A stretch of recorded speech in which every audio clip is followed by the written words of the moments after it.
Let me tell you about what happened 2 years ago when my life started falling apart. Back then, my daughter was just 3 years old. Because I had a busy work schedule, I didn't get to spend much time with her. So every moment I did get with her was really special. She was at that age when kids start saying meaningful words, and I treasured those moments. My wife was a stay-at-home mom, so she took care of most of the parenting responsibilities. Meanwhile, I was working 6 days a week because I had recently been promoted to a job that I wasn't fully qualified for, but paid well. On top of that, we were expecting another baby. Since my daughter started talking, it's been a lot of fun to be around her. She started speaking a bit later than other kids her age, but now she won't stop talking, and I absolutely love it. Hearing her talk reminded me why I work so hard every day to provide for my family. One Sunday evening, I was doing my favorite thing of the week, hanging out with my daughter and watching a movie together along with our 6-year-old pit bull. I really enjoy it when she comments on what she sees on TV. If there's a cat, she mentions my grandma's cat's name. If there's a dog, she shouts out the name of our pit bull. And when she sees someone who looks like me on the screen, she points and says, "Dada," which is her way of saying daddy. If she sees someone who resembles my brother, she says uncool, meaning uncle, and so on. She keeps doing this until she gets tired or falls asleep. Nowadays, most PG-13 movies have some romantic scenes, and I don't watch R-rated movies with my 3-year-old, but it's hard to find a movie without romance these days. We were watching Wonder Woman in 1984, which isn't really a romantic movie. It's family-friendly and something I can enjoy with my daughter. Plus, it has a female superhero as the main character. And I hope that empowers her as a woman and boosts her self-esteem as she grows up. Then came the part in the movie where Gal Gadot, the actress playing Wonder Woman, had a romantic scene with Chris Pine. That's when things got interesting. During that scene, my daughter said, "That's Mama and Udo." She called her mother, Mama, and me, Dada. But who is this Udo? At first, I thought she must have misspoken. We have family members who visit often, but I've never heard her call anyone Udo before. I had no idea who Udo could be. I pondered her words for a few minutes. And then I decided to rewind the romantic scene to see if she would say Udo again. And sure enough, she said Udo once more. I turned to her and looked into her innocent, beautiful eyes. Softly, I asked her, "Who is Udo?"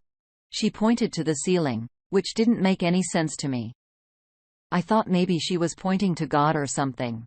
To test it further, I played a different movie with a romantic scene to see if she would react the same way. And to my surprise, my daughter said the exact same thing. It made me wonder if she was trying to tell me something, but I had no idea what it could be. Who is Udo became the biggest mystery for me at that time. Some people may argue that you can't trust what children remember or say, and I would usually agree with that. However, around that time, I read a news story about a 3-year-old who remembered their past life and even identified their murderer. Children can sometimes have a special wisdom, especially at that age. I know that story was about reincarnation, and my situation was different because it happened in the present. Still, it had a deep impact on me, and the uncanny similarities in age and the recent encounter with that story made me believe that children were oracles. It was such a surreal situation, and the biggest mystery for me was figuring out who is Yuto.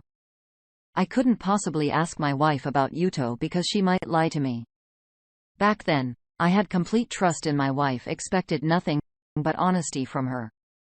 Speaking of my wife, she was born in the Middle East and came to America with her family as a teenager. She was raised as a Muslim. My parents also migrated from the same country as hers, but I was born here in the U.S. We were introduced through family connections, so our marriage had strong family support. We both identify as Muslims, but we're not extremely religious. We observe Islamic traditions and festivities and attend mosque on Fridays. Sometimes my wife wears a hijab, but it's her choice, and I don't ask her to do it. Honestly, I don't really mind either way. She's 26 years old, and I'm 32. She's studying psychology in college. And before we started a family, she worked as a high school teacher. We decided together that she should become a stay-at-home mom and take care of the children. As for me, I work as a financial manager. And I'm relatively young for such a position at a big bank. We moved into our current apartment about 7 months ago because I received a promotion and had to relocate. It came with a significant pay increase of over 40K. Now that we know the background, let's continue. I remember putting my baby sleep that night and still pondering over who Udo could be. I never thought about confronting my wife because, honestly, accusing her of something so serious without any evidence would be foolish. Besides, my wife was an amazing partner in every way. She was obedient, took care of household chores, cooked delicious meals, and we had a healthy bed life. There were no red flags whatsoever. So why would I accuse her of having an affair just because my daughter saw a movie scene and mentioned Mama and Udo? It seemed like a far-fetched idea. I don't know who Udo is, and it could very well be just a figment of my daughter's imagination. Accusing someone without solid proof is a serious matter. And once spoken, it can't be taken back. My next step is to find out who Udo really is. Even though the thought of my wife having an affair Udo tormented me, I completely forgot about it the next day and carried on with my usual routine. Fast forward 2 months. It had been 9 months since we moved to our new apartment. One day, we were walking our dog at a community park near our place. It was me, my daughter, my wife, and our dog. Suddenly, we crossed paths with a man who was also walking his dog coming from the opposite direction. The interesting thing was that my dog seemed to recognize his dog right away. Both dogs acted like they knew each other, and my dog started running toward the stranger and his dog.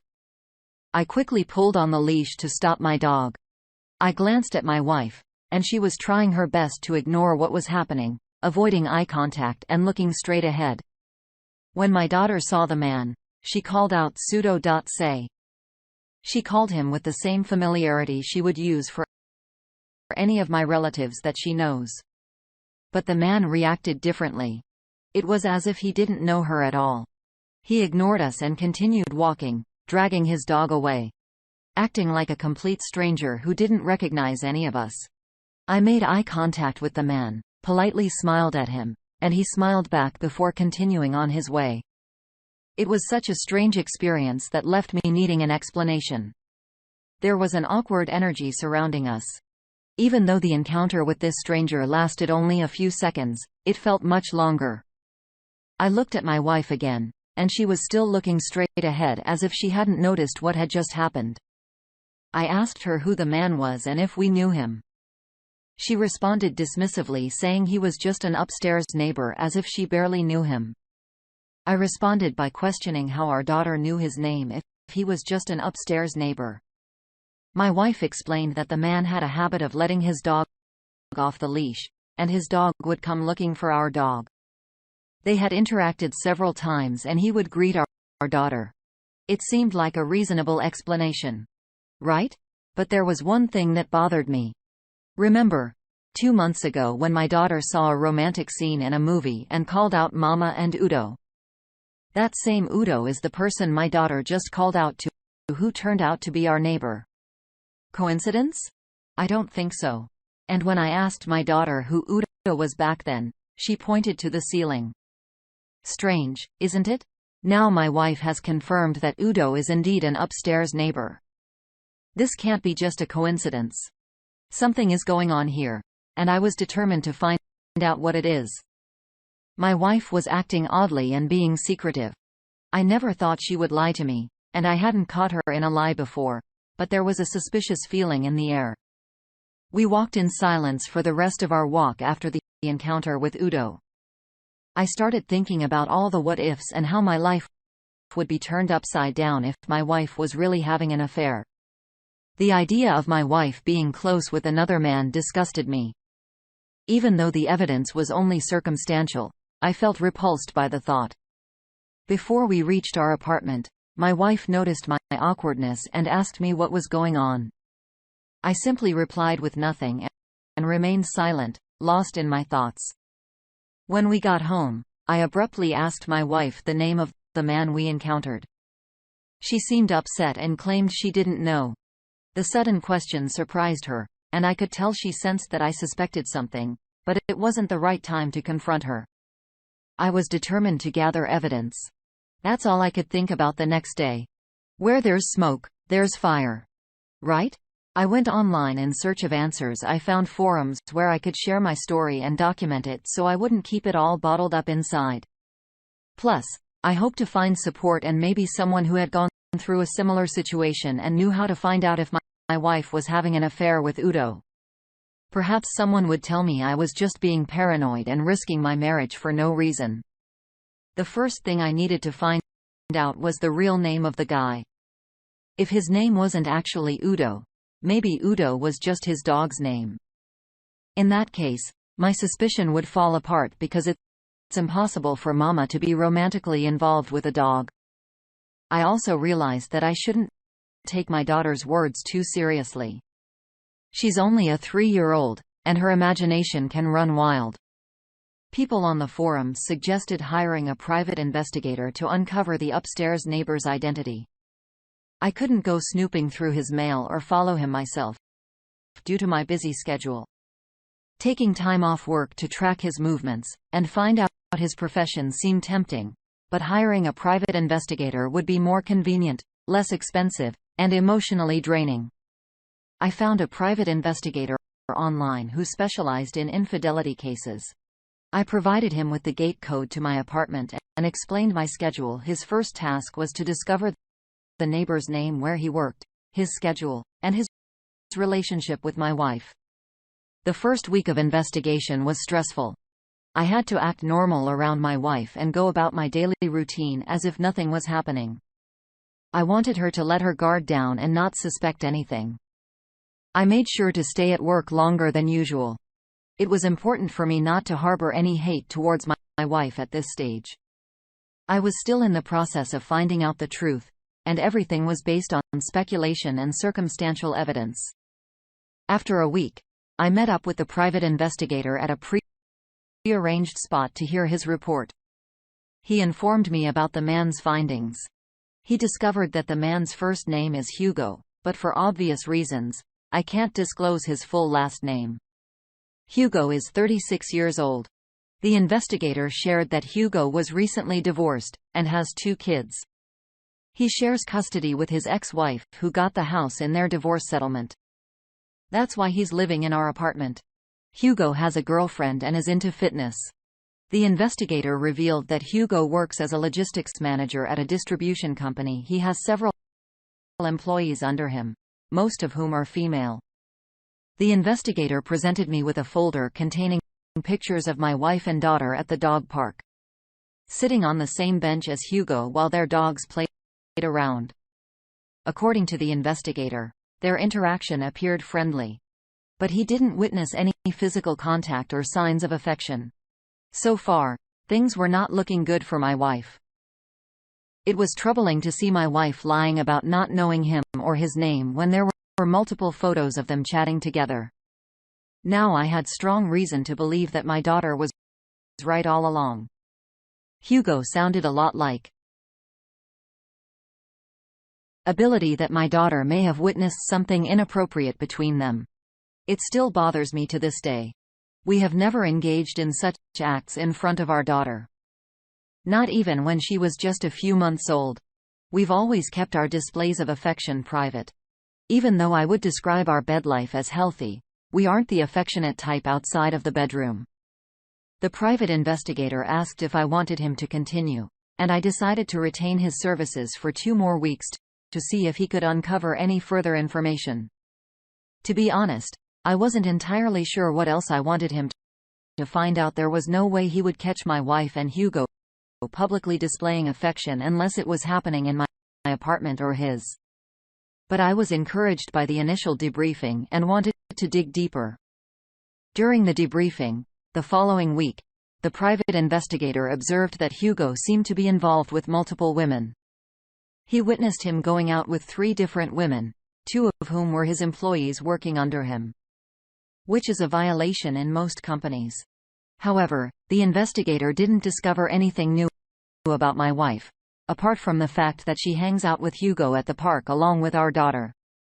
In third week, I asked the investigator to look into those women Hugo was having affairs with and find out if they were married. He found that one of them was married with children, while the marital status of the other woman was single. He couldn't gather any information about the third woman. At this point, I started thinking that Hugo is a terrible person.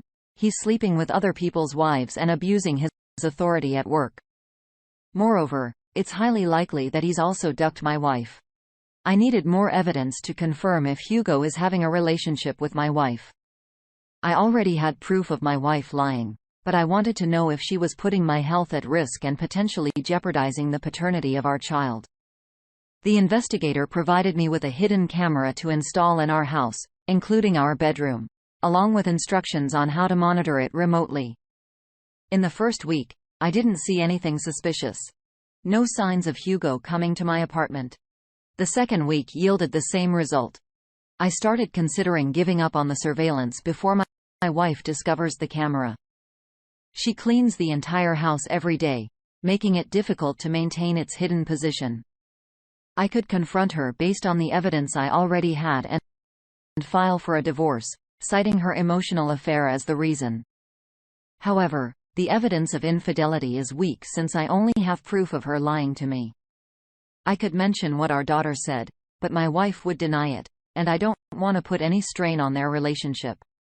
It's possible they are engaging in their activities at Hugo's apartment where I wouldn't be able to capture any evidence. There's no way the private investigator could just camp out on stairs of our apartment building, watching my front door all day. I was ready to throw in the towel, but I couldn't give up now. I decided to give it one more week, and boy did it pay off. It was a roller coaster of emotions as I watched the evidence unfold. I felt a wave of sadness and humiliation, but also a sense of relief that this agonizing 4-month ordeal was finally coming to an end. It had been a whole 11 months since we moved into this apartment. My daughter turned out to be right all along. She had told me about it 4 months ago, and now I finally caught my wife in the act. Let me share what I witnessed on camera after I left for work. My wife took our daughter out for a walk with the dog. And when they returned, they were accompanied by Hugo. Hey, entered my apartment together with the dogs. Hugo followed behind my wife, and my daughter was in front of her. Then I saw Hugo come up from behind and embrace my wife, caressing her and kissing her neck. Then she turned around, and they began passionately kissing each other. The only thing keeping them apart was her 6-month pregnancy, which could potentially be mine or Hugo's.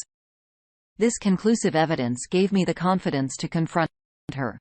Their encounter didn't escalate beyond kissing and touching. Eventually, they separated, and he left. It deeply hurt me to see how she repaid my love commitment. I treated her with respect, never laid a hand on her in anger, and provided for all her needs. Yet couldn't remain faithful or give me the loyalty I deserved. Her actions endangered my life by engaging in an affair with a man who had multiple partners, putting me at risk of life-threatening STDs. She betrayed the sole provider for our family. She behaved like a dog and should face the consequences of her actions. It was time to have a serious conversation with her. When I arrived home, I confronted my wife about her relationship with Hugo. Initially denied knowing what I was talking about and acted oblivious. However, the fear in her eyes revealed the truth she was hiding deep inside. Her secret was no longer concealed. I presented her with the pictures of her and Hugo together in the park. It was at that moment she finally admitted to knowing him. But she didn't want me to find out because she feared I would suspect something was going on between them. She kept lying, insisting that they were just talking and nothing inappropriate had occurred. That's when I revealed the existence of the hidden camera, leading to her cries of shock and embarrassment. Initially, I didn't feel angry or overly emotional because I had shed countless tears over the past 2 months. She fell to the floor, prostrating herself, and begging at my feet. I asked her how long the affair had been going on, and she confessed that it started 2 months after we moved into the apartment. It had been almost a year since we relocated. Curiosity compelled me to inquire about how it all began. According to her, they met at the park and started chatting. He claimed to be a fitness trainer and had a small gym set up in his apartment. Since she was feeling bored at home, she went upstairs when he invited her, and that's how it all started. These are her words, not mine. It's been over a year since the confrontation, so I'm comparatively calmer now. However, the emotions are still raw, and I continue to feel the pain of my reputation being tarnished by this woman. Even to this day, it feels as though people are looking at me with disdain. There were tears from both of us, and she tried to beg me not to divorce her, saying it would bring disgrace to her and her family. In her presence, I called her parents and shared everything she had done. I was certain that her dad would deal with her before I did if he got hold of her. Because she had disrespected his family too. That's what I admire about the old school guys back home. I told my wife that she couldn't continue living with me in my apartment. I couldn't kick her out right away, especially since her name was on the lease. Plus, she was pregnant, though the paternity of the baby was uncertain. I informed her that she would be sleeping in a different room until I found her another apartment to rent. I agreed to cover the rent for 3 months while she searched for a job. And after that, she would be on her own. Some people might expect me to kick her out immediately, but it's not that simple. I need her to take care of our daughter until I find a babysitter. I can't afford to miss work or lose focus because I have a lot of responsibilities, you know. At that time, I didn't know who the pregnancy belonged to, so it was a complicated situation. 2 days later, I helped her find a new apartment and had her sign the divorce agreement. We didn't want to spend too much on lawyers, so we opted for mediation. We were married for 5 years, and she stayed at home for 4 those years. She earned significantly less than me when she was working. According to the divorce agreement, I was supposed to pay her alimony for 1.5 years. She couldn't go back to her parents or other family members because she was ashamed of what she had done. Pretty much everyone who knew her also knew the reason for our divorce. As for Hugo, we later discovered that the other woman he was involved with also had a boyfriend. So we shared evidence of their affair with her boyfriend, the coworker's husband who had kids, and the boyfriend of the other woman who didn't work with Hugo. They all received copies of the proof of their infidelity. We also contacted the HR department and sent them the pictures. We didn't need to remind them that he had violated company policy by sleeping with his subordinates. Fortunately, the company he worked for had a policy against that, and he was eventually fired. I had never really spoken to Hugo before, except for exchanging smiles during the dog walks. But once I was determined, I worked hard and spent a lot of money to ruin his life. Just as he had ruined mine. He ended up unemployed and had to move out of that apartment. I'm not sure if he knew I was the one behind it all. I'm sure my ex-wife must have told him something. About 6 months after my daughter informed me about her mother and Hugo, my ex-wife gave birth. Even though we weren't living together, I went to the hospital to check if the baby was mine. Hugo is Hispanic, and people from my country have a similar complexion. So the baby could easily pass his mind. We decided to do a paternity test, but the results wouldn't be available until the next day. No one was there for the delivery, except me. It was different from when our daughter was born, and the whole village was at the hospital. Everyone has pretty much turned their back on her. Her last months of pregnancy were filled with regret and despair. I was only there because there was a chance the baby could be mine. She pleaded for mercy and begged for forgiveness while on the delivery bed. Right up until she went into labor. She was relieved to see that I was there. Well, I sent Hugo a letter from the hospital, letting him know that he had a baby. And guess what? He never showed up. Months later, My ex-wife told me that he only started showing interest when she put him on child support. Now my ex-wife works full-time and leads a difficult life, earning a wage similar to that of a high school teacher. I don't know if I would call it difficult, but compared to her life before, it's definitely challenging. I have full custody of my daughter. Even though our divorce agreement stated shared custody, I have a full-time babysitter because I don't want my daughter staying at her rundown apartment. I don't want her to experience a difficult life. I earn enough and work too hard for her to live in such conditions.